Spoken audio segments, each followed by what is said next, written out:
Chasing optimal performance has officially become the new rave. You crave new PRs and you want to work more than yesterday. But here is the thing, you'll probably never reach your aim as you'll be left behind. Here is why. I like to think of performance as a pendulum that you really want to keep on the default spectrum, or else you'll screw up really bad. Trying too little won't get you where you want. Trying too hard will break the rhythm and slow you down. And that also happens when we follow complex systems or settle down for complacency. Spoilers ahead, it's not about burnouts. You can already connect the dots and notice that ever optimizing is counterproductive by law of rhythm. I finished putting together the best system as I fixed for my personal plateaus after asking myself these two simple questions: how to simplify the complex, and what do high performers know that we all ignore? I am Kalul and I have one goal, that's it, only one mission: improve your adaptive performance quality, whether in style or substance. This is not another guide on building habits, but on making them work for you. In 4 steps, we'll first identify and fix the fatal mistake responsible for negative feedbacks, allowing us to set a fertile ground for growth and maturation. Then finally, I'll tell you how exactly you turn basic habits into high profit, respect, and fulfillment skills. You have to set up your goal, but when it's vague, it will only make problems. See, a goal shouldn't be I'll get better at drawing, for example. What actually matters is how often you practice and how much you produce. So obviously you need a clear compound lift, because you only have so much attention that is better focused on what matters, yet at the same time you got school or work, and you don't want to leave good habits in the shadows. This is nothing new or hardcore, it just works. You never needed more ideas, but better and sharper preparations and executions. So for the first compound lift, we have the law of initial conditions. Think of it as values that define the starting point of an equation. Kinda like how Facebook always seems like it's dying out, because its starting inputs were just wrong. Like seriously, FaceMash, its parent, would literally allow you to vote on the attractiveness of university students. Your initial condition govern the compound and ripple effect, which basically determine your entire life path. But here's the trick. When I reached out for advanced artists to improve my drawing, everyone agreed on doing what a pro would do as a beginner. So mastering the basics, 3D forms, anatomy, and perspective. But for the universal approach, you want to improve your scripting, creativity, and delivery. Read general or specialized books. Learn psychology, metaphysics, nutrition, and hone your portfolio or content. Then most importantly, reach out for feedback. I can tell you, not a single pro artist has left me in red. Start with 3 specialized habits. I'm not talking about meditation or cold showers, but skills that will help you achieve what you specifically want, yet could be useless to someone else. Those are the stuff that shape up your initial condition and identity the best. They even will fulfill you to the point where you won't have to fight and relapse on a cycle. Here is how to pick them. They should be aligned with who you want to become or where you want to take your brand. If you are a strength athlete, the one thing you can do is daily push-ups. Like I said earlier, their end goal must be practical. So define what that means to you. Then define the weekly unit you need to put on the project. This is a template that you can get inspired by. The idea is that you want to introduce things one by one as you get familiarity and insights. You can't pause before we proceed to the next step. Now, applying initial conditions is already huge, though without this part, magic won't really happen. If you want fertile lands, you got to remove weed and rocks. Therefore, to actually start working on yourself, you should get rid of obstacles. That's when willpower comes in handy. And no, we won't be starting at chocolate bars nor blasting the forbidden tab open to chain resistance somehow, but I'll explain this better with a sketch.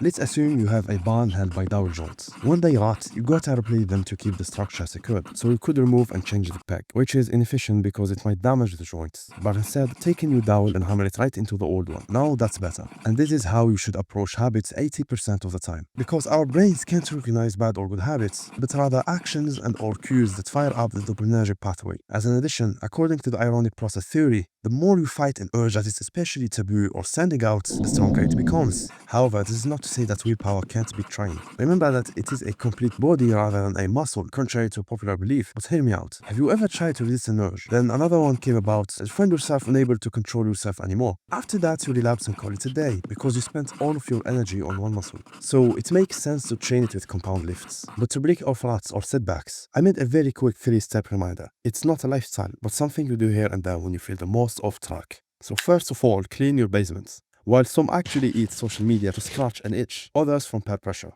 And no, we're not being held at gunpoint. But when everyone is doing it, we tend to think that it must be okay. So cut off control from said bad habits using whatever means you can come up with. And find a community or server that favors the skill you're working on. 2. Learn from experiences of advanced players or scientific researchers as to get more clarity for your ideas. Because eventually your experience will become valuable to someone else. And don't hesitate to invest reasonable resource and time on yourself if needed. 3. Dissociate yourself. Honestly, applying this one as a rule forever is pure asymmetric warfare, and here is why. What made me start taking art more seriously and take a huge leap in progress was this.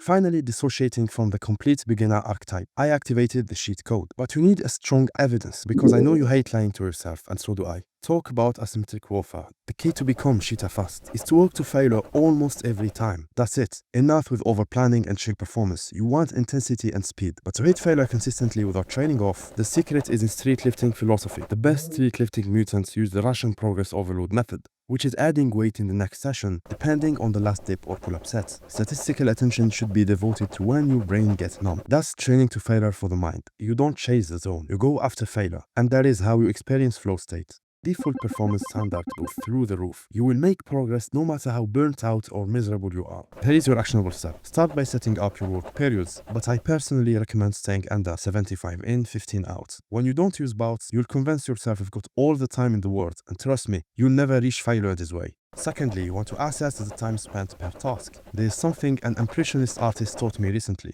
He said, we tend to waste time looking for references or trying all sorts of brushes, when in reality, speed is king, and to build speed, you should know how to use your resource correctly. So time should dictate the outcome, not the other way around. Finally, you want to have a goal in mind for practice and attack it with great speed and intensity. I want to type faster on the keyboard than usual. I want to get 9 scrolls from various angles down within 19 minutes. If you fail to meet the time set, try again. Because when you reach failure and save yourself time, you may use it to get feedback or level up in other practices. No matter your work style, you'll have to build iron glutes. That is the unspoken ability to sit down for hours while keeping an acceptable posture. From now on, the negative pendulum swing has a much lower chance of acting up for you. But what comes next is the final law that ties up everything we have learned so far, and it will save you countless hours in your journey.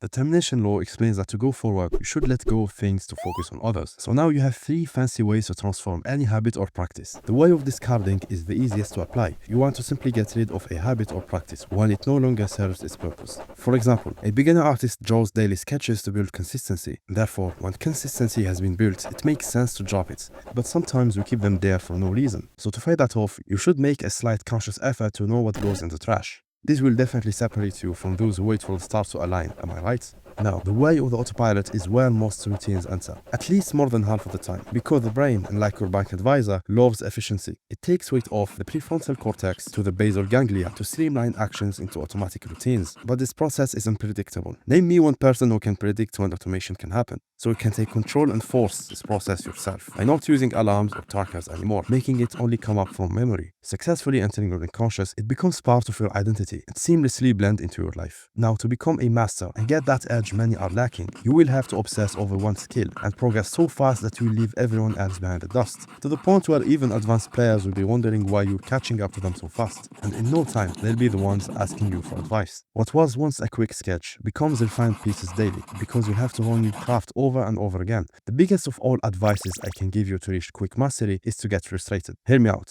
Frustration is a signal that your brain has hit a predictive error, meaning what you expect doesn't match reality anymore. When you know you're not good enough, you'll obsess hard to catch up to your expectation. But I'm aware that being proud of your work also serves as a motivator, so you should know how to balance it out. However, there is a catch about mastery. We can't stop time, and we all have responsibilities, and we want to look and feel better. You won't excel in everything, so find out what you want. It doesn't have to be the coolest, but flatly what you want. The roads are many, but the destination is one.